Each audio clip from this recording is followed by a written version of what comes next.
खुलुमबाय आंनि YouTube चेनेलाव बयखौबो बरायबाय आसा खालाम बयबो मोजाङैनो दं होननानै आंबो मोजाङैनो दङ ओमफ्राय नै जोङो फुङावनो रेडि जाबाय दायो 7:30 जादों ओमफ्राय बोथोराबो एसे अखा हागासिनो दङ आरोना ओमफ्राय जोङो दायो तेजपुराव थांनो थाखाय रेडि जादों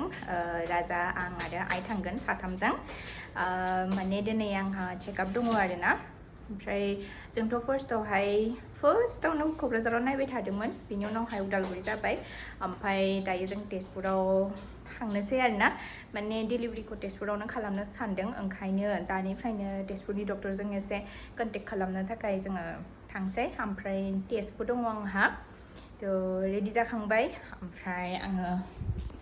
लाजोब्बाय नै सिगांनि रिपर्टफोरखौ राजाया रेडि जागासिनो ओमफ्राय आइयाबो रेडि जाखांबाय थ' जोङो ओंखारलांसै आरोना थ' नोंथांमोना भिडिअखौ नायलांबाय थादो ओमफ्राय आंनि गोदान हस्पिटालखौबो नायदो आंनि माने नङा आरो आंनिनो होनफ्लांलायदों माने आं डिलिभारि जागोन हस्पिटालखौ नायदो आरोना नोंथांमोनाबो बोथोरा थान्दा मोजांथार आरोना बांद्रायबो अखा हायाखै बिदिनो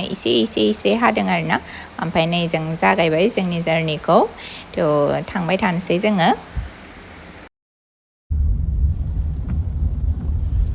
जाग्राफोरा नै जाग्राफोरखौ होनदों उखैना थानो हायाबा दा जानो हायाखैना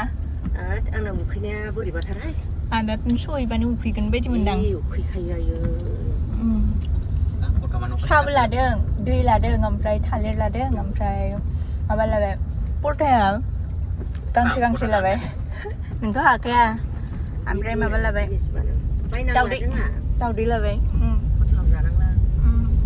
सहैग्रोमोना जेनेबा बेखौ लोंनानै हाबनोसै आरो नै जों दायो Tezpur medical college and hospital सफैबायानो ओमफ्राय आङो लास्ट माला फैदोंमोन गोसोआव गैबावा माने एग्जामसो होनो फैदोंमोन नामाथाय लामाखौ एसे मोजां मोनदों आङो सिगांनिख्रुइ सिगां बिराद गाज्रिथारमोन आरोना आं लास्ट जेब्ला फैदोंमोन बै समावहाय दायो लामाया मोजां आरो लामा गाज्रि जायोबा आं बिराद खस्थ' मोनो आरो बेबायदि समावथ' लामा गाज्रियाव बिराद खस्थ' मोनखायो बयबो मिन्थिखागौ खिन्थु बे स्पिड ब्रेकारफ्रानो मेल्ला दङ आरोना स्पिड ब्रेकारफोरनि थाखायबो बिराद खस्थ' मोनो आरो बेयावबो फैयोदां मानसिफ्रा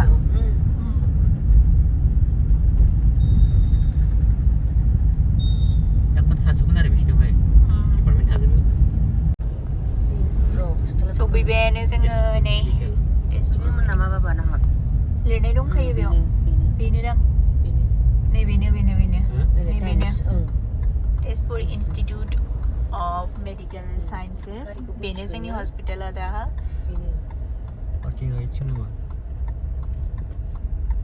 गोजौथार माथो माबाया बे गाखोग्राया गारि पार्किंआव बै गार्डनाव मोजांलै बेयाव फैनांगोन डिलिभारिखौ आंनि नामखौ रेजिस्टार खालामबाय ओमफ्राय बिपिबो नायखांबाय आरो आखायाव बेबायदि गानहोनानै होबाय आरोना बयबो पेसेन्टनो बिदि गानहोयो ओमफ्राय दायो जोङो वेट खालामगासिनो माला डक्टरा फैगोन गाहायाव गोजौआव अटिआव दङ नालाय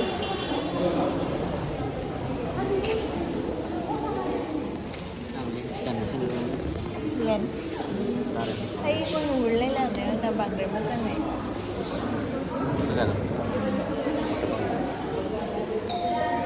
बोखारजाबाय थागोन ससमाया अखा हादों ओंखाम जाग्रोनोसै जोङो आंहा टेस्ट दंबावो मेल्ला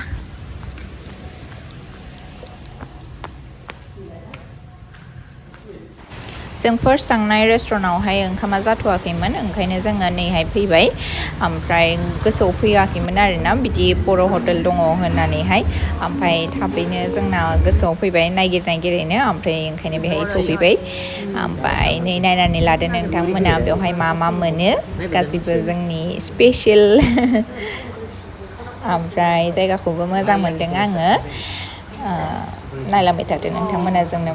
मा होयो बेवहाय जोङो पर्क थालिखौनो बिहरबाय थ' नायदो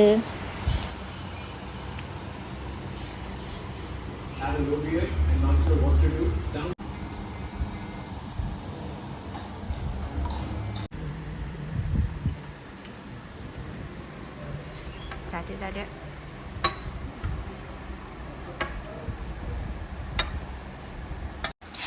राजाया जाखांबायानो आरो आङो राजा आरो आइनि खिरखौबो जाबाय आंनि फेभ नालाय जाखांबाय जों ओमफ्राय नै अखाया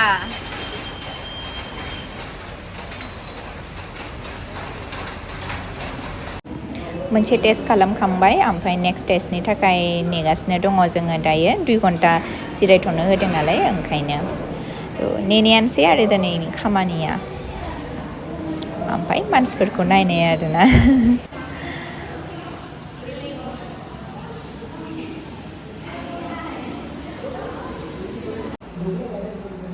उन्दुनो ओंखारबाय आइ गैला उन्दुनाय बोथोरा थांबाय थांदो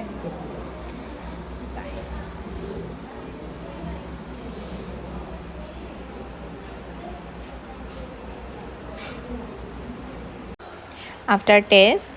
आंनो सेलाइन होदोंमोन आइरन खम जादोंनो ओंखायनो सेलाइन गंसे होबाय आरोना 15 मिनिट्स 20 मिनिट्सनि उनाव जोबगोन आरो बे सेलाइनाहाय आंनि लाइफनि सेकेन्ड सेलाइन